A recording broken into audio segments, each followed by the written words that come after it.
It's well, Prince to you. Nigeria happened to you. Cross River State happened to you. Ecom too happened to you. My name is Ernest Onyeka. I'm from Anambra State. So the person whose picture is on the screen there is Prince Ikenna. He's my elder brother.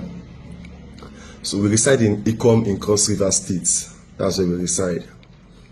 So on the 4th of September 2023, my elder brother went to cut his hair. That was on Saturday. He went to cut his hair. And that was the last time we saw my brother alive. So preparing for church on Sunday, we didn't see my brother. We were not staying in the same house. So we didn't see him in church on Sunday. So Momsi was curious because Prince is a guy that will not miss church for anything. We are at the Redeemed Christian Church of God. So before church service was over, my mom has gone to his own place to ask about him. When she got there, the neighbors were like, Prince, you no sleep for house. So, my mom became very curious. Prince, you no sleep for house. She came back to church, she told us. So after service, we went to the police station, Ecom police station, to make a report that. So when we got there and made the report, they were like, we should wait for 24 hours. And we said, okay, that means we're coming back the next day, Monday. On Monday before 12 o'clock, by 11 so, my dad received a call that he should come to Grassfield and identify one corpse. So my dad alerted me. Me, my dad, and my other brother, we left without trying to hide it from my mom. So when we got to Grassfield, lo and behold, that's my brother corpse lying on the floor with 3 bullet wounds on the head. That's the video of this corpse there. Blood everywhere. What would have happened? His car was snatched from him. He's using a Lexus 350 Jeep. Yes, that's the car. The car was snatched from him. Everywhere was thrown into chaos. Everybody was surprised. What would have happened? What would have gone wrong? We came back home trying to hide it from my mom, but mom says, mother, she already knew. So, while in the midst of all this, so I went to his house to check on some of his documents, maybe the insurance or something. So when I got to his house, as God will have it, I saw a tracking company of the car and the phone number. So I called the tracking company. I explained to the guy what happened, and the guy was like, let me give him 30 minutes, he'll get back to me. So less than 30 minutes time, the guy called me, said he has tracked the car is in Lagos. So I was like, no, Baba, this thing happened in Ecom, Cross River State. Less than how many hours? The car cannot be in Lagos. The guy said, yes, if we doubt, we'll come Lagos, that the device is showing him Lagos. That's how that evening, me and one of my uncle, we sojourned to Lagos. We arrived Lagos the next day.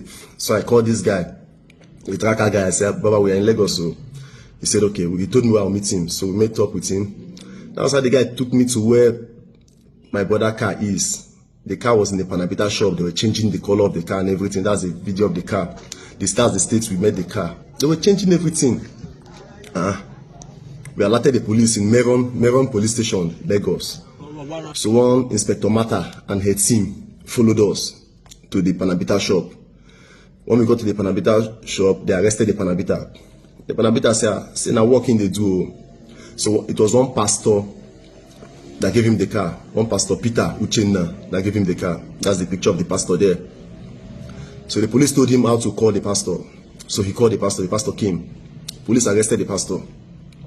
We went down to Meron Police Station. So when we got to the police station, they asked the pastor, who gave you this car? The pastor said the car and a car gift from one of the church members for Lagos here. And they were like, car gift. Okay, call the member of the member. The pastor was like, they collect plenty car gift too. He cannot remember which of the member gave him this car. The Inspector Mark herself was like, even if you be president of Nigeria, they give you car gift, you go remember who give you the car. The guy said he cannot remember. And they were like, the owner of this car was shot in Ecom, Cross River State. This Pastor Peter, which picture is on the screen, said he has not been to Ecom, Cross River State before all his life. They said, okay. They invited the wife. The wife got to the police station. In our present, they were like asking the wife, say, on the 4th of September, where your husband did? the wife was like, my husband he come to go preach. Now what my husband tell me?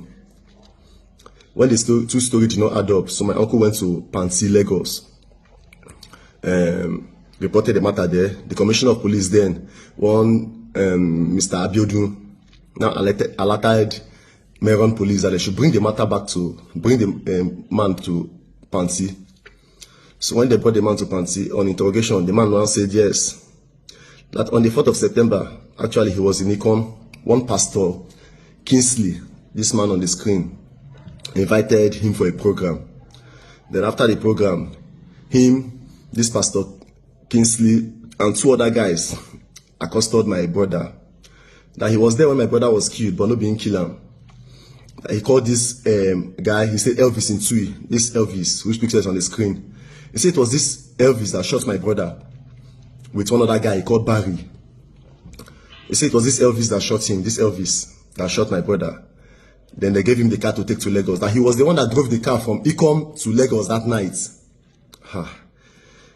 So after all said and done, the commissioner of police said the matter should be brought back to Cross River State for trials. So Zone 6, Calabar was alerted. Then one DSP, Ibe, Dennis, came down, brought the man from Lagos to Cross River State. We got to Cross River State. The police demanded that the operation should be done on my brother corpse. The 3 bullets should be removed and given to them and all that, of which she did. That's the picture of where they did the operation, where we removed the bullets. That's the picture where they shot him 3 bullets. So we did the operation. We got to Cross River State. This Inspector Dennis was like, this one a small case, since we have gotten the pastor, other people will be brought back to book. After we came back to Cross River State, this matter was charged to court.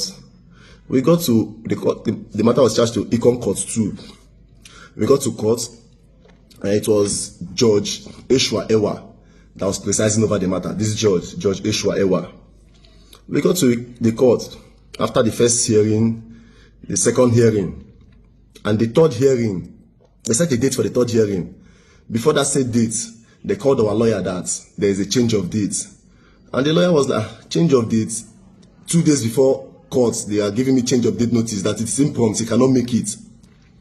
Before that change of date issue, that's how this Judge Eshua Ewa released this Pastor Peter Uchenna and one other pastor that was caught with him on health ground. He said the pastor was not feeling fine. That's why they discharged the pastor on health ground.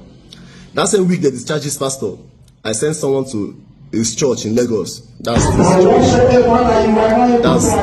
the person made for me. That the man was in church preaching. That's the video. The man was in church preaching. That's the video that released this man, claiming that it was on health ground. Since then, it has been from one story to another. One time they said the judge went for 6-month leave. This Judge Eshua Ewa was the one that released Uchenna Peters on health ground. Said they bail him on health ground. It's been over 2 years now. We've not been able to get justice on this case. Please, we are writing to everybody to know what happened to Princeville and how this case has been going.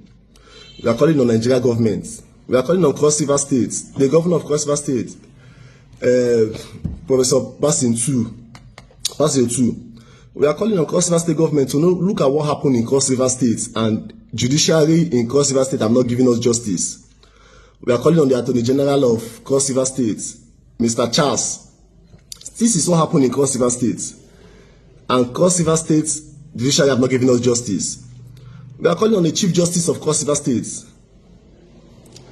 my Lordship Akon. This is what happened in Cross River State. This is what happened in your state, and we have not been able to get justice. Over 2 years now, and this man is working freely. This Elvis in Tui, the pictures on the screen, is working freely. His family is in Cross River there. They are working freely. And these are people that murdered my brother, and the court let them go on, say, health ground. Since then, we have not been able to get justice. Please, Cross River State government, we are calling on Cross River State government. We need justice for Princeville. We need justice for Princeville. Attorney General of the state, Chief Justice of the state, Cross River State Governor, we need justice for Princeville. We need justice for my brother. Yes, today it might be Princeville. Tomorrow it could be anybody. These men are parading themselves as pastors and they are killers. We need justice for Prince Will.